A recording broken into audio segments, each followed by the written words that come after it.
Aussie cricket coach Andrew McDonald has revealed David Warner is still firmly in Australia's plans for the World Test Championship final and Ashes, despite the side appearing to find his perfect replacement in Travis Head.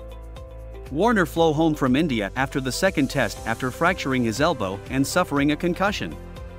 At that point the Aussies were down 2-0 in the series, but they managed to fight back and ended up losing 2-1. Head took Warner's place at the top of the order and performed brilliantly, capping off his series with 90 on the final day of the fourth test to steer his side to victory. Head's emergence as an opener has put major question marks on Warner's future, with doubts emerging that he'll get back into the 11.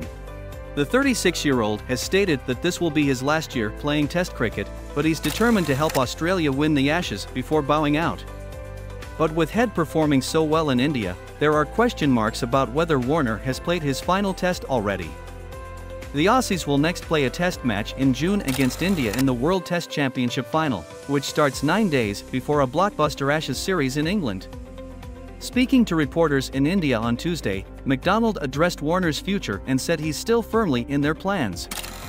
"I think you work through that conversation, and how each player finishes is always different," the coach said. "Some want to go out in a certain way, and others are okay with potentially being dropped out of sides. But former Test captain Michael Clarke reckons the Aussies would be much better served with Warner at the top of the order and Head back at number 5, where he has scored a mountain of runs over the last 2 years. I'm 100% taking him, Warner, to England and he's playing the first Test match," Clarke said on Sky Sports Radio on Tuesday. "I'm saying, mate, you're a massive player for us in this Ashes series, you can win us this series. I'm pumping his tires, I'm making sure he's fit, he's healthy, he's playing his best cricket, he's prepared. He's got the Test Championship against India in June as an opportunity to get runs under his belt in those conditions and then let him go in the first Test.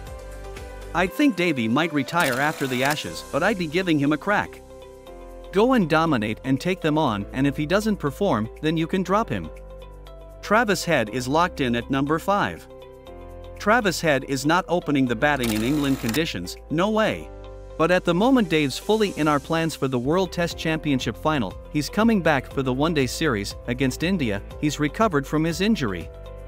So we'll see Dave back in Australian colours on March 17th and we'll go from there. Warner is flying back to India for a 3-match ODI series beginning on Friday. But his future after that remains anything but certain. Former Australia coach Darren Lehmann recently floated the idea that Warner could bat in the middle order in the Ashes, in a move that would allow Head to stay at the top and give Warner some counter-attacking freedom against an older ball that theoretically wouldn't be moving around as much. Warner endured a nightmare series the last time the Ashes were played in England, with Stuart Broad terrorising the Aussie opener with the swinging new ball.